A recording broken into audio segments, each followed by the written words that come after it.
Welcome back, high achievers. Today, we are kicking off a deep dive that's going to completely break the cycle of constantly rushing from one thing to the next.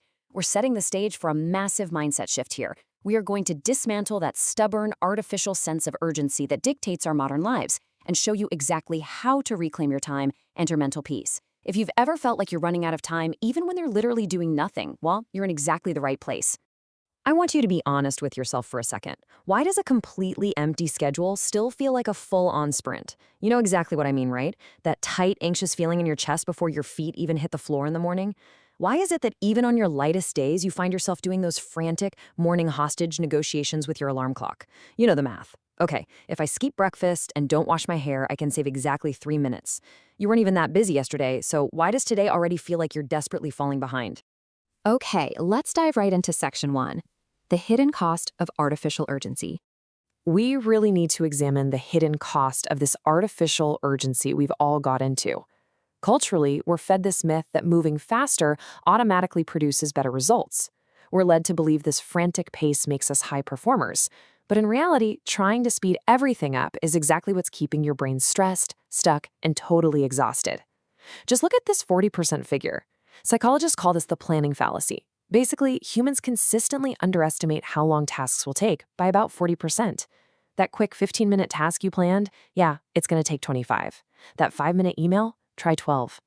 Multiply that deficit across an entire workday, and it becomes crystal clear where this internal pressure and these perfectionist expectations come from. The truth is, you aren't actually running out of time, you're just running out of buffer. And living with zero buffer leads directly to a psychological condition we call hurry sickness. It's characterized by chronic rushing, anxiousness, and a persistent sense of urgency, even when there is literally zero emergency. This often stems from trauma-based rushing or perfectionism, which constantly forces our nervous system into a fight or flight mode. When you're operating in this state, you experience cognitive narrowing. Your focus shrinks so much that you stop catching your own mistakes, your error rates spike, and you invite a completely unsustainable level of mental fatigue. Moving on to section 2, let's unpack the psychological roots of this time anxiety. To actually manage this chronic stress and stop feeling constantly behind, we have to understand the underlying mechanisms. There are 3 core psychological roots of time anxiety. First is a perceived loss of control. Second is an overload of passive challenges being dumped on us. And third is those internal perfectionist expectations. To truly understand the stress executive mind, we need to look at this comparison: passive challenges versus active challenges. Passive challenges are thrown at us without our consent, things like unexpected emails, sudden crises, or traffic jams. On the flip side, active challenges are difficult goals we voluntarily choose to pursue, like learning a new skill, building a business, or starting a workout routine. Here's a deeply counterintuitive psychological formula. Overwhelm actually triggers when passive challenges heavily outweigh active ones. Think about it. It's not the total volume of work on our desk that freaks us out. We feel overwhelmed because of a lack of voluntary, active challenges that give us a sense of control. When our days are entirely consumed by passive challenges we didn't ask for, the brain panics over the lack of control. But ironically, voluntarily taking on a difficult, active goal actually restores your sense of control and calms the mind. Active goals are the perfect balancing antidote to the overwhelm created by passive stressors. Which brings us to section 3, creating white space for the executive mind. High performers absolutely need physical and mental buffer zones, white space, to protect their executive focus. But before we look at ways to create that space, we have to watch out for the 3 main traps that reliably blow up a professional schedule. First, those underestimated tasks we just talked about. Second, other people's emergencies disguised as your urgency. And third, open loops, those unfinished tasks that boomerang back to you later. Here's an amazing pro tip from our sources. If someone asks you to do something just real quick, automatically double your time estimate for it, because that phrase is almost always a trap. And beware of the invisible cognitive tax. Did you know every time you're interrupted or jump between back-to-back meetings, it costs you exactly 23 minutes in refocus time? 2 back-to-back meetings don't just steal the hour on your clock. They carry a massive invisible mental fatigue tax of almost 46 minutes. No wonder you feel completely drained by 2 p.m. Your focus is being shattered into a million pieces.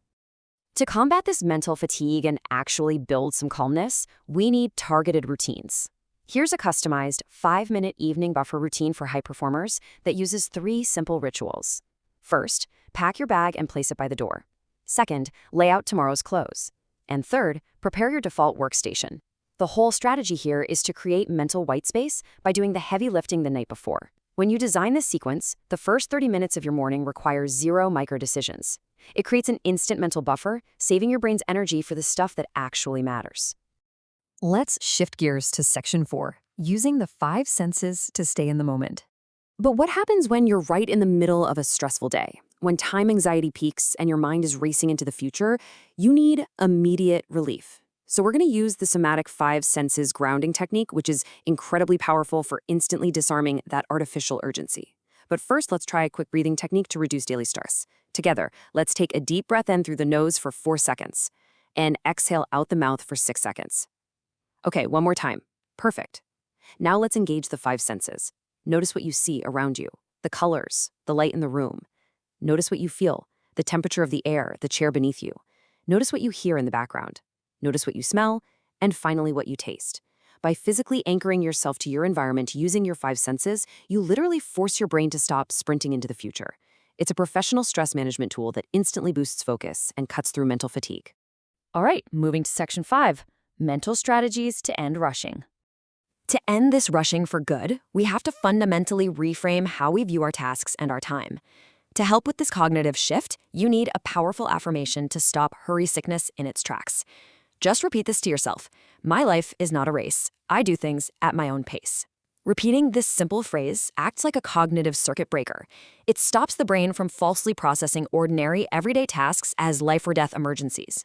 It's an amazing way to break the cycle of perfectionist expectations that trigger our underlying stress. Think about a traffic jam. Picture the driver frantically switching lanes versus the driver just cruising at a steady pace. That frantic multitasking effort only provides a false sense of efficiency. The person aggressively weaving through traffic burns way more energy, but ultimately gets to the exact same destination as the steady driver, just significantly more exhausted. Multitasking is a total myth. It's really just rapid, exhausting task switching.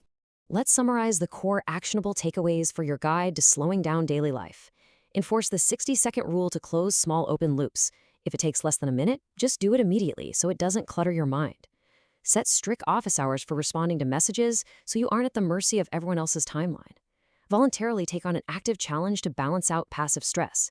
And finally, mentally reframe delays. View them as preparation, not a denial of your progress. You've got to transform passive stress into intentional, steady forward momentum. I want you to consider this profound truth.